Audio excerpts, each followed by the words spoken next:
Hello, my dear students. Welcome back to Learn Easily channel. The World Renowned Nose by V.M. Bashir. V.M. Basheer ರವರ the world ರಿನೌಡ್ nose ಈ ಒಂದು ಕಥೆಯ ಕನ್ನಡದ ಸರಳವಾದಂತಹ ಸಾರಾಂಶವನ್ನು ಇಲ್ಲಿ ಕಲಿಯೋಣ. V.M. ಬಶೀರ್ ರವರ ಈ ಒಂದು ಕಥೆಯು ಒಂದು ಸೆಟೈರ್ ಅಂದರೆ ಒಂದು ವಿಡಂಬನೆ, ಒಂದು ಅಪಹಾಸ್ಯವನ್ನು ಮಾಡ್ತಕ್ಕಂಥ, ವ್ಯಂಗ್ಯವನ್ನು ಮಾಡ್ತಕ್ಕಂತಹ ಕಥೆಯಾಗಿರುತ್ತೆ. ಈ ಕಥೆಯಲ್ಲಿ ಬುದ್ಧಿಜೀವಿಗಳ ನಡುವೆ ವಿವಾದವನ್ನು ಸೃಷ್ಟಿ ಮಾಡಿದಂತಹ ಒಂದು ಮೂಗಿನ ಕಥೆಯಾಗಿರುತ್ತೆ. ವಿಶ್ವವಿಖ್ಯಾತಿಯನ್ನು ಪಡೀತಕ್ಕಂತಹ ಆ ಮೂಗಿನ ಒಬ್ಬ ವ್ಯಕ್ತಿ 24 ವರ್ಷ ತುಂಬಿದಾಗ ಈ ಕತೆ ಪ್ರಾರಂಭವಾಗುತ್ತೆ. ಅದಕ್ಕೂ ಮೊದಲು ಆ ವ್ಯಕ್ತಿ ಯಾರು ಅಂತಕ್ಕಂಥದ್ದು ಯಾರಿಗೂ ಗೊತ್ತಿರೋದಿಲ್ಲ. ಆ 24 ವರ್ಷಕ್ಕೆ ಆತನಲ್ಲಿ ಆದಂತಹ ಮೂಗಿನ ಬದಲಾವಣೆಯಿಂದಾಗಿ ಆತ ವಿಶ್ವ ಒಂದು ಇತಿಹಾಸದ ದಾಖಲೆ ಪುಟಗಳನ್ನು ಸೇರಿಕೊಳ್ತಾನೆ. ಆ ಮಹಾನ್ ವ್ಯಕ್ತಿಗಳ ಒಂದು ಜೀವನದಲ್ಲಿ 24ನೇ ವರ್ಷವು ಮಹತ್ವಪೂರ್ಣವಾಯಿತು ಅಂತಕ್ಕಂಥದ್ದನ್ನು ಈ ಕಥೆಯಲ್ಲಿ ಒಂದು ರೀತಿಯಾಗಿ ಬೆಚ್ಚಿ ಬೀಳಿಸುವಂತಹ ಸುದ್ದಿಯ ಹಾಗೆ ಈ ಕಥೆಯನ್ನು V.M. ಬಶೀರ್ ಅವರು ಬರೆದಿರ್ತಾರೆ. ಈ ಕಥೆಯ ಒಂದು ಸಾರಾಂಶವನ್ನು ನಾವು ನೋಡ್ತಾ ಹೋದಾಗ, ಈ ಕಥೆಯ ನಾಯಕ ಒಬ್ಬ ಅಡಿಗೆಯವನು. ಈ ಕಥೆಯಲ್ಲಿ V.M. ಬಶೀರ್ ಅವರನ್ನು ಮೂಕನ್ ಅಂತ ಕರೆದಿದ್ದಾರೆ. ಆ ಒಬ್ಬ ನಾಯಕ ಅಡಿಗೆ ಕೆಲಸ ಮಾತ್ರ ಗೊತ್ತಿರುತ್ತೆ. ಅವನಿಗೆ ಬೇರೇನೂ ಗೊತ್ತಿರಲ್ಲ. ಆತನ ಬುದ್ಧಿವಂತನು ಕೂಡ ಆಗಿರೋದಿಲ್ಲ. ಅವನಿಗೆ ಓದಲು ಬರೆಯೋದು ಬರ್ತಾ ಇರಲಿಲ್ಲ. ಅವನ ಪ್ರಪಂಚವೇ ಅಡಿಗೆ ಮನೆಗೆ ಸೀಮಿತ ಆಗಿಬಿಟ್ಟಿರುತ್ತೆ. ಹೊರಗಿನ ಘಟನೆಗಳ ಬಗ್ಗೆ ಆತನಿಗೆ ಏನು ಸಹ ಗಮನ ಕೊಡ್ತಾ ಇರಲಿಲ್ಲ. ಅವನದೇನಿದ್ರೂ ತಿನ್ನೋದು, ನಿದ್ರೆ ಮಾಡೋದು, ಕೆಲಸ ಮಾಡೋದು ಮಾತ್ರ ಅವನ ಕೆಲಸ ಆಗಿತ್ತು. ನಂತರ ಅವನಿಗೆ ಯಾವುದೇ ತಿಂಗಳುಗಳ ಹೆಸರುಗಳು ಸಹ ಅವನಿಗೆ ಗೊತ್ತಿರಲಿಲ್ಲ. ಮತ್ತು ಅವನು ಸಂಬಳವನ್ನು ತಗೋಬೇಕಾದ್ರೆ ಅವನ ತಾಯಿ ಬಂದು ಆ ಸಂಬಳವನ್ನು ತಗೊಂಡು ಹೋಗ್ತಾಯಿದ್ರು. ಈ ರೀತಿಯ ಒಬ್ಬ ಅಡಿಗೆಯವನು ನಮ್ಮ ಕಥೆಯ ನಾಯಕನಾಗಿದ್ದಾನೆ. ಇಲ್ಲಿ ಆ ಅಡಿಗೆಯವನಿಗೆ 24ನೇ ವಯಸ್ಸಿಗೆ ಬರೋವರೆಗೂ ಅವನು ತುಂಬ ಶಾಂತವಾಗಿ, ತುಂಬ ನೆಮ್ಮದಿಯಿಂದ ಇದ್ದ. ಆದರೆ ಆ 24ನೇ ವರ್ಷಕ್ಕೆ ಬಂದಾಗ ಒಂದು ಅದ್ಭುತವಾದ ಘಟನೆ ನಡೆಯುತ್ತೆ. ಅವನ ಮೂಗು ಸ್ವಲ್ಪವೇ ಉದ್ದವಾಗುತ್ತಾ ಹೋಗುತ್ತೆ. ಆ ಮೂಗು ಅವನ ಗಲ್ಲವನ್ನು ದಾಟಿ ಪ್ರತಿದಿನ ಮೂಗು ಉದ್ದವಾಗಲು ಪ್ರಾರಂಭ ಆಗುತ್ತೆ. ಒಂದು ತಿಂಗಳೊಳಗಡೆ ಅವನ ಮೂಗು ಅವನ ಹೊಕ್ಕಳವರೆಗೂ ಸೇರಿಬಿಡುತ್ತೆ. ಅಷ್ಟು ಉದ್ದವಾಗಿಬಿಡುತ್ತೆ. ಆದರೆ ಅವನಿಗೆ ಆ ಮೂಗಿನ ಒಂದು ಉದ್ದವಾಗಿರೋದ್ರಿಂದ ಏನೂ ಅವನಿಗೆ ಕಷ್ಟ ಅನ್ನಿಸ್ತಾ ಇರಲಿಲ್ಲ. ಅವನು ತುಂಬ ಚೆನ್ನಾಗಿ ಉಸಿರಾಡ್ತಾ ಇದ್ದ, ವಾಸನೆಗಳನ್ನು ಸಹ ಗ್ರಹಿಸ್ತಾ ಇದ್ದ. ಮತ್ತು ಅವನ ಆ ಮೂಗು ಆ ರೀತಿ ಇದ್ದಾಗಲೂ ಕೂಡ ಅವನೇನು ಮಾಡ್ತಾಯಿದ್ದ, ಅಡುಗೆಯ ಚೆನ್ನಾಗಿ ಮಾಡ್ತಾಯಿದ್ದ. ಆದರೆ ಆ ಅಡುಗೆ ಕೆಲಸದಿಂದ ಅವನನ್ನು ಆ ಮೂಗಿನ ಒಂದು ಕಾರಣ ಕೊಟ್ಟು ಸೇವೆಯಿಂದ ವಜಾ ಮಾಡಲಾಗ್ಬಿಟ್ಟಿರುತ್ತೆ. ಅಲ್ಲಿ ನಿಜವಾದ ಕಾರಣ ಯಾಕೆ ಅವನನ್ನು ಆ ಕೆಲಸದಿಂದ ತೆಗೆದುಹಾಕಿದ್ರು ಅಂದರೆ, ಆ ಒಬ್ಬ ಮೂಗಿನ ಒಂದು ಕಾರಣದಿಂದಾಗಿ ಅಲ್ಲಿ ಏನಾಗ್ತಾಯಿತ್ತು ಅಂದರೆ, ಅವನನ್ನು ನೋಡೋಕ್ಕೆ ಹೆಚ್ಚು ಜನ ಬರೋಕ್ಕೆ ಶುರು ಮಾಡ್ತಾಯಿದ್ರು. ಹೆಚ್ಚು ಜನ ಬರ್ತಾ ಇರೋದ್ರಿಂದ ಅವನು ಕೆಲಸ ಮಾಡ್ತಾ ಇದ್ದಕ್ಕಂಥ ವಾತಾವರಣ ಅಲ್ಲಿ ತುಂಬ ಗಲಿಬಿಲಿ ಉಂಟಾಯಿತು. ಅಲ್ಲೆಲ್ಲ ಕಳುವುಗಳಾಗೋಕ್ಕೆ ಸ್ಟಾರ್ಟ್ ಆಯಿತು. ಅದರಿಂದ ಅವನನ್ನು ಕೆಲಸದಿಂದ ತೆಗೆದುಹಾಕ್ಬಿಟ್ರು. ಆ ಕೆಲಸದಿಂದ ತೆಗೆದುಹಾಕಿದ ತಕ್ಷಣ ಅವನನ್ನು ಹಿಂದಕ್ಕೆ ಕರೆಸ್ಕೊಳ್ಳಿ ಅಂತ ಯಾರೂ ಸಹ ಅವನ ಬಗ್ಗೆ ಮಾತಾಡಲಿಲ್ಲ. ಯಾವ ರಾಜಕೀಯ ಪಕ್ಷ ಕೂಡ ಅವನ ಅನ್ಯಾಯದ ಬಗ್ಗೆ ಮಾತಾಡಲಿಲ್ಲ. ಎಲ್ಲ ಕಣ್ಣು ಮುಚ್ಚಿಕೊಂಡಿದ್ದರು. ಯಾವುದೇ ಮಾನವ ಪ್ರೇಮಿ ಕೂಡ ಅವನ ಸಹಾಯಕ್ಕೆ ಬರಲಿಲ್ಲ. ತಾನು ಏಕೆ ಕೆಲಸ ಕಳೆದುಕೊಂಡೆ ಎಂದು ಯಾರಿಗೂ ಅವನು ಸಹ ಹೇಳಬೇಕಾಗಿರಲಿಲ್ಲ. ಕಾರಣ ಏನಂದರೆ, ಅವನು ಕೆಲಸ ಮಾಡ್ತಾಯಿದ್ದಂಥ ಮನೆಯಲ್ಲಿ ವಾಸಿಸ್ತಕ್ಕಂಥ ಜನರು ಅವನ ಕಾರಣದಿಂದ ಶಾಂತಿ ನೆಮ್ಮದಿಯನ್ನು ಕಳೆದುಕೊಂಡ್ರು. ಯಾಕಂದರೆ ಆ ಉದ್ದ ಮೂಗನ್ನು ನೋಡೋದಕ್ಕೆ ಜನರು ರಾತ್ರಿ ಹಗಲು ಬರ್ತಾಯಿದ್ರು. ಫೋಟೋಗ್ರಾಫರ್ಸ್ ಬರ್ತಾಯಿದ್ರು, ತುಂಬ ಕಾಟ ಕೊಡ್ತಾಯಿದ್ರು. ಮತ್ತು ಆ ಮನೆಯಿಂದ ಆ ಮನೆಯವರಿಗೆ ಆ ಶಾಂತಿ ಇಲ್ಲದೆ ಇರೋದ್ರಿಂದ ಅವನ ಕೆಲಸದಿಂದ ತೆಗೆದುಬಿಟ್ಟಿದ್ರು. ಈ ಕೆಲಸ ಕಳೆದುಕೊಂಡಂತಹ ಅಡುಗೆಯವನು ತನ್ನ ಒಂದು ಹಳೆಯ ಗುಡಿಸಲಿನಲ್ಲಿ ಇರಬೇಕಾಯಿತು. ಅವನ ಒಂದು ಮೂಗು ತುಂಬ ಪ್ರಚಾರ ಗಳಿಸಿತ್ತು. ದೂರದ ದೇಶಗಳಿಂದ ಅವನನ್ನು ನೋಡೋಕ್ಕೆ ಬರ್ತಾಯಿದ್ರು. ಆ ಮೂಗನ್ನು ನೋಡಿ ಆಶ್ಚರ್ಯಪಡ್ತಾ ಇದ್ದರು. ಅವನ ಮೂಗನ್ನು ಮುಟ್ತಾಯಿದ್ರು. ಆದರೆ ಅವನನ್ನು ನೀನು ಇವತ್ತು ಊಟ ಮಾಡಿದ್ದೀಯಾ, ನೀನು ಯಾಕೆ ಇಷ್ಟು ಬಡವನಾಗಿದ್ದೀಯಾ, ಇಷ್ಟು ಗುಡಿಸಲಲ್ಲಿದ್ದೀಯಾ, ಯಾರೂ ಸಹ ಅವನನ್ನು ಇದನ್ನು ನೋಡ್ತಾನೇ ಇರಲಿಲ್ಲ. ಅವನೇನು ಹಸುವಿನಿಂದ ಇರೋದಕ್ಕೆ ಅವನೇನು ಕಾಡು ಪ್ರಾಣಿ ಆಗಿರಲಿಲ್ಲ. ಅವನೊಬ್ಬ ಮನುಷ್ಯ ಆಗಿದ್ದರೆ, ಆದರೆ ಅವನು ಸ್ವಲ್ಪ ಮೂರ್ಖನಾಗಿರ್ಬೋದು. ಅವನು ಕೂಡ ಮನುಷ್ಯನಾಗಿದ್ದ. ಆದರೆ ಯಾರೂ ಅವನನ್ನು ಇದನ್ನು ಕೇಳ್ತಾ ಇರಲಿಲ್ಲ. ಒಂದು ದಿನ ಅವನಿಗೆ ತುಂಬ ಕೋಪ ಬರುತ್ತೆ. ತನ್ನ ತಾಯಿಯನ್ನು ಕರೆದು ಹೇಳ್ತಾನೆ, ಈ ಜನರನ್ನೆಲ್ಲ ಓಡಿಸಾಕು ಅಂತೇಳಿ ಹೇಳ್ತಾನೆ. ತಾಯಿ ಏನು ಮಾಡ್ತಾರೆ, ಅವನನ್ನು ನೋಡೋಕ್ಕೆ ಬಂದಿರತಕ್ಕಂಥ ಜನರನ್ನೆಲ್ಲ ಆಚೆ ಕಳಿಸಿ ಬಾಗಿಲನ್ನು ಮುಚ್ಚಿಬಿಡ್ತಾರೆ. ಅದು ಅವ್ರಿಗೆ ಒಂದು ಅದೃಷ್ಟ ಆಗುತ್ತೆ. ಏಕೆಂದರೆ ಆ ತಾಯಿಗೆ ಆ ಮಗನ ಮೂಗನ್ನು ನೋಡೋಕ್ಕೆ ಜನರೆಲ್ಲ ಬರೋರೆಲ್ಲ ಆ ತಾಯಿಗೆ ಲಂಚ ಕೊಡೋಕ್ಕೆ ಸ್ಟಾರ್ಟ್ ಮಾಡ್ತಾರೆ. ಕೆಲವರು ಏನು ಮಾಡ್ತಾರೆ, ಇದು ಭ್ರಷ್ಟಾಚಾರ ಅಂತ ಅದನ್ನು ವಿರೋಧಿಸ್ತಾರೆ. ಆದರೆ ಇದ್ರ ಬಗ್ಗೆ ಯಾರೂ ಸಹ ಕ್ರಮ ಕೈಗೊಳ್ಳಲ್ಲ. ಒಂದು ಸರ್ಕಾರ ಕೂಡ ಈ ನೀತಿಯನ್ನು ಅನೇಕರು ವಿರೋಧ ಮಾಡ್ತಾರೆ. ಸರ್ಕಾರವನ್ನು ಹಾಳು ಮಾಡಲು ಹೊರಟಿರ್ತಕ್ಕಂಥ ಕ್ರಾಂತಿಕಾರಿ ಪಕ್ಷಗಳು ಕೂಡ ಇದರಲ್ಲಿ ಸೇರಿಕೊಳ್ತಾರೆ. ಆ ಉದ್ದ ಮೂಗಿನವನು ದಿನದಿಂದ ದಿನಕ್ಕೆ ಆದಾಯ ಬೆಳೀತಾ ಹೋಗುತ್ತೆ. 6 ವರ್ಷಗಳಲ್ಲಿ ಆ ಬಡ ಅಡುಗೆಯವನು ಕೋಟ್ಯಾಧಿಪತಿ ಆಗಿಬಿಡ್ತಾನೆ. ನಂತರ ಅವನು 3 ಚಲನಚಿತ್ರಗಳಲ್ಲಿ ಹೀರೋ ಆಗಿ ಕೂಡ ಆ್ಯಕ್ಟ್ ಮಾಡಿಬಿಡ್ತಾನೆ. ದ ಹ್ಯೂಮನ್ ಸಬ್ಮೆರಿನ್ ಎಂಬತಕ್ಕಂಥ ಒಂದು ಫಿಲ್ಮಲ್ಲೂ ಕೂಡ ಅವನು ಆ್ಯಕ್ಟ್ ಮಾಡ್ತಾನೆ. ಎಷ್ಟೋ ಪ್ರೇಕ್ಷಕರು ಅವನಿಗೆ ತುಂಬ ಆಕರ್ಷಿತರಾಗ್ತಾರೆ. 6 ಕವಿಗಳು ಅವನ ಉದ್ದ ಮೂಗಿನ ಬಗ್ಗೆ ಮಹಾಕಾವ್ಯಗಳನ್ನು ಬರೀತಾರೆ. 9 ಪ್ರಸಿದ್ಧ ಬರಹಗಾರರು ಅವನ ಉದ್ದ ಮೂಗಿನ ಬಗ್ಗೆ ಜೀವನ ಚರಿತ್ರೆಯನ್ನು ಬರಿತಾ ಹೋಗ್ತಾರೆ, ಅವನನ್ನು ಪ್ರಶಂಸಿಸ್ತಾರೆ.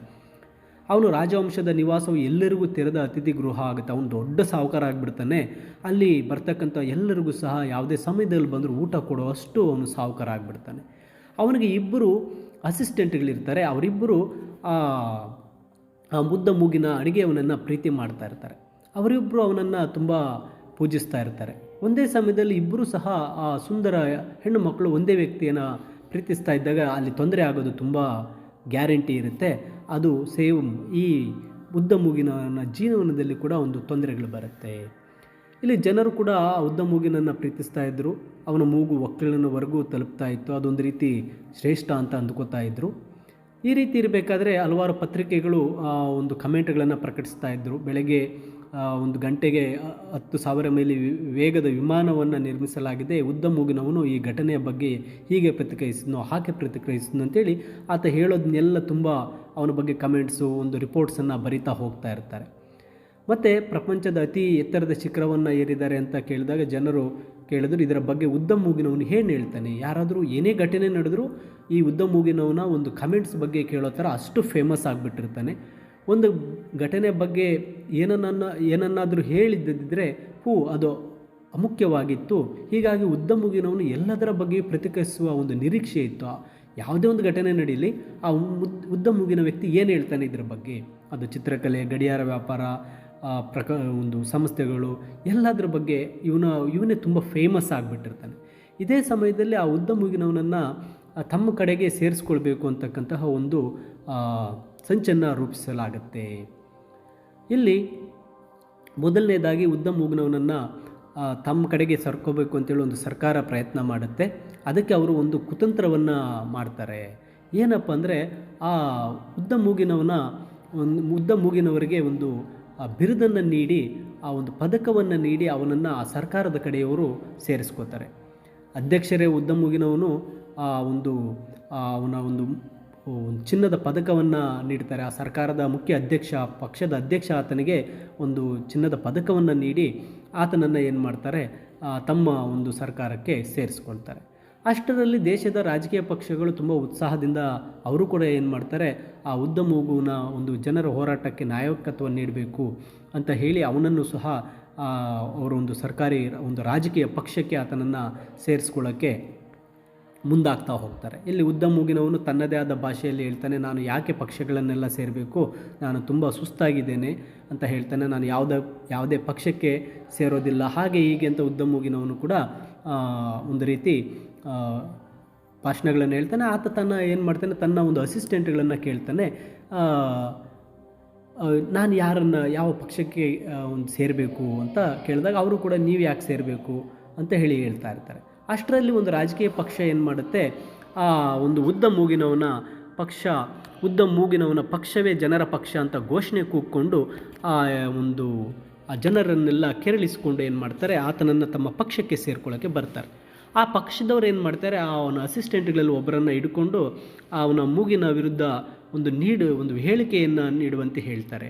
ಆ ಅಸಿಸ್ಟೆಂಟ್ ಏನು ಮಾಡಿಬಿಡ್ತಾರೆ, ಒಂದು ಹೇಳಿಕೆ ಕೊಡ್ತಾರೆ, ಆ ಉದ್ದ ಮೂಗಿನವನು ಜನರನ್ನು ಮೋಸ ಮಾಡ್ತಾ ಇದ್ದಾನೆ, ಅವನು ಇಷ್ಟು ದಿನ ಜನರನ್ನು ಮೋಸ ಮಾಡಿದ್ದಾನೆ, ಅವನ ಮಾಡಿರ್ತಕ್ಕಂಥ ಮೋಸದಲ್ಲಿ ಕೂಡ ನನ್ನನ್ನು ಪಾಲ್ದಾರಳನ್ನಾಗಿ ಮಾಡ್ಕೊಂಡಿದ್ದಾನೆ, ಅವನಿಗೆ ಇರ್ತಕ್ಕಂಥದ್ದು ನಿಜವಾದ ಮೂಗಲ್ಲ, ಅದು ರಬ್ಬರ್ನಿಂದ ಮಾಡಲ್ಪಟ್ಟಿರ್ತಕ್ಕಂಥ ಮೂಗು ಅಂತ ಒಂದು ಹೇಳಿಕೆಯನ್ನು ಕೊಟ್ಬಿಡ್ತಾಳೆ ಅಸಿಸ್ಟೆಂಟ್. ಈ ಸುದ್ದಿ ಎಲ್ಲ ಒಂದು ಪತ್ರಿಕೆಗಳಲ್ಲಿ ಬಂದುಬಿಡುತ್ತೆ.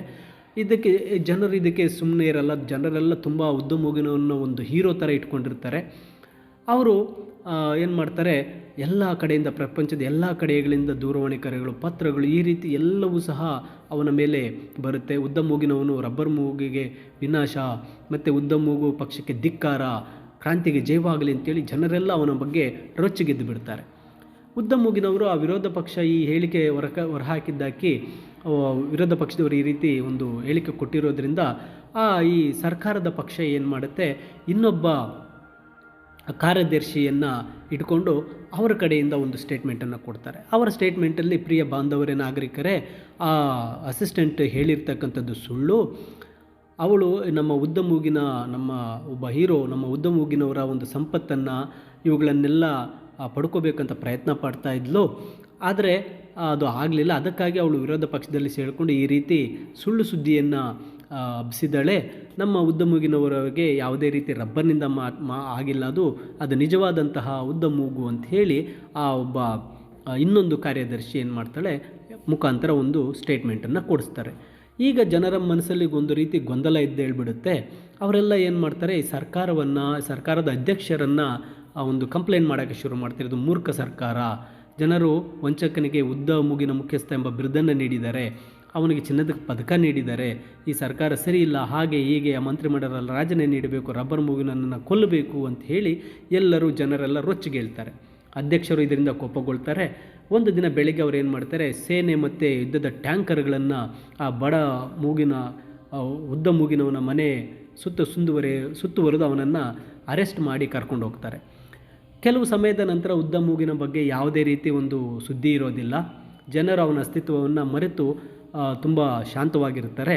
ಅವರೆಲ್ಲ ಮರೆತಿರಬೇಕಾದ್ರೆ ಅಧ್ಯಕ್ಷರಿಂದ ಒಂದು ಘೋಷಣೆ ಬರುತ್ತೆ.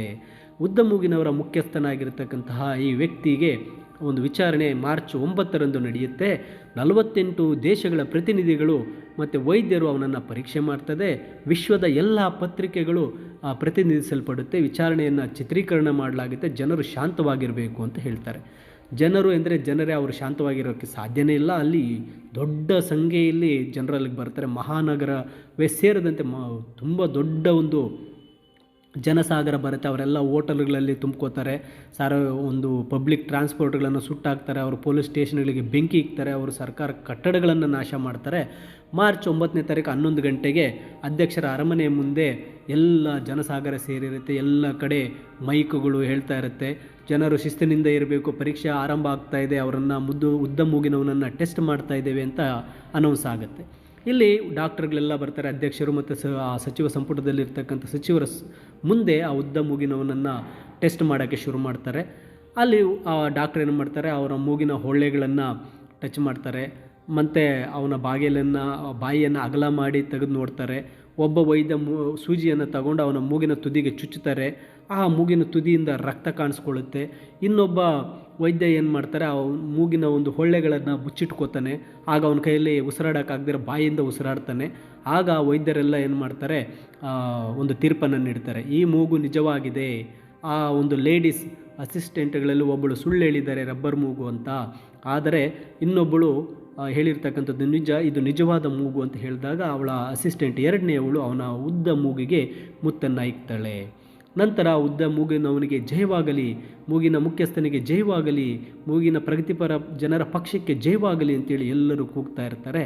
ಈ ಘೋಷಣೆ ಮತ್ತು ಸಂಭ್ರಮ ಮುಗಿದಾಗ ಅಧ್ಯಕ್ಷರ ಮತ್ತೊಂದು ತಂತ್ರ ಯೋಚಿಸ್ತಾರೆ.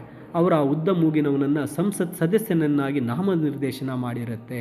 ಅಲ್ಲಿಗೆ ಎಲ್ಲವೂ ಮುಗಿಯಿತು. ಆದರೆ ಆ ಉದ್ದಮ್ ಮೂಗಿನವನು ಸದಸ್ಯನಾಗಿರದ ಪಕ್ಷಗಳು ಒಂದು ಸಂಯುಕ್ತ ರಂಗವನ್ನು ರಚಿಸಿ ಹೀಗೆ ಹೇಳಲು ಪ್ರಾರಂಭಿಸುತ್ತೆ, ಮತ್ತೆ ರಾಜೀನಾಮೆ ನೀಡಬೇಕು, ಸುಳ್ಳು ಹೇಗೆ ಶಾಶ್ವತವಾಗಿದೆ ಅಂತ ನೋಡಿ. ಆಲೋಚನೆಯಲ್ಲಿ ಗೊಂದಲ ಉಂಟಾಗಿದೆ. ಈ ಬುದ್ಧಿಜೀವಿಗಳು ಏನು ಮಾಡ್ತಾ ಇದ್ದಾರೆ, ಇವನ ಕೈಯಲ್ಲಿ ಆ ರಾಜೀನಾಮೆಯನ್ನು ನೀಡಬೇಕು ಅಂತ ಹೇಳಿ ಮಾತಾಡೋಕ್ಕೆ ಶುರು ಮಾಡ್ತಾರೆ. ಅಂದರೆ ಇಲ್ಲಿ ಆ ಒಂದು ವಿರೋಧ ಪಕ್ಷದವರೆಲ್ಲ ಒಂದು ಸಂಯುಕ್ತ ಅಂದರೆ ಒಂದು ರೀತಿ ಗುಂಪನ್ನು ಸೇರಿಕೊಂಡು ಹೇಳ್ತಾ ಇದ್ದಾರೆ, ಈ ಮಂತ್ರಿಮಂಡಲ ಎಲ್ಲ ರಾಜೀನಾಮೆ ನೀಡಬೇಕು. ಇವ್ರು ನೋಡಿ ಆ ಸುಳ್ಳನ್ನು ಏನು ಮಾಡ್ತಾ ಇದ್ದಾರೆ, ನಿಜ ಮಾಡ್ತಾ ಇದ್ದಾರೆ. ಇಲ್ಲಿ ಬುದ್ಧಿಜೀವಿಗಳೆಲ್ಲ ಏನು ಮಾಡ್ತಾ ಇದ್ದೀರಾ, ನಿಮ್ಗೆ ಯಾರಿಗೂ ಬುದ್ಧಿನೇ ಇಲ್ವಾ? ಆ ಉದ್ದ ಮೂಗಿನ ಒಂದು ನಿಜ ಮೂಗಲ್ಲ. ಈ ಮಂತ್ರಿಮಂಡಲ ಸರ್ಕಾರ ರಾಜೀನಾಮೆ ನೀಡಬೇಕು ಅಂತ ಹೇಳಿ ಕೂಗೋಕ್ಕೆ ಶುರು ಮಾಡ್ತಾರೆ ಅಂತ ಈ ಕಥೆಯನ್ನು ಮುಗಿಸಿರ್ತಾರೆ. ಮೈ ಡಿಯರ್ ಸ್ಟೂಡೆಂಟ್ಸ್, ಈ ಕನ್ನಡದ ಎಕ್ಸ್ಪ್ಲನೇಷನ್ನೊಂದಿಗೆ English story and summary PDF ವಿಡಿಯೋದ ಡಿಸ್ಕ್ರಿಪ್ಷನಲ್ಲಿ ಇರುತ್ತೆ, ಡೌನ್ಲೋಡ್ ಮಾಡಿಕೊಳ್ಳಿ. ಮತ್ತು ಸಂಪೂರ್ಣವಾಗಿ ನೀವು ಓದಿದಾಗ ಅರ್ಥ ಆಗುತ್ತೆ ಅಂತ ತಿಳಿಸುತ್ತಾ, ಹೆಚ್ಚಿನ ವಿಡಿಯೋಗಳಿಗೆ ಲರ್ನ್ ಈಸಿಲಿ ಚಾನಲ್ಗೆ ಸಬ್ಸ್ಕ್ರೈಬ್ ಮಾಡಿ ಅಂತ ತಿಳಿಸುತ್ತಾ ಎಲ್ಲರಿಗೂ ಧನ್ಯವಾದಗಳು.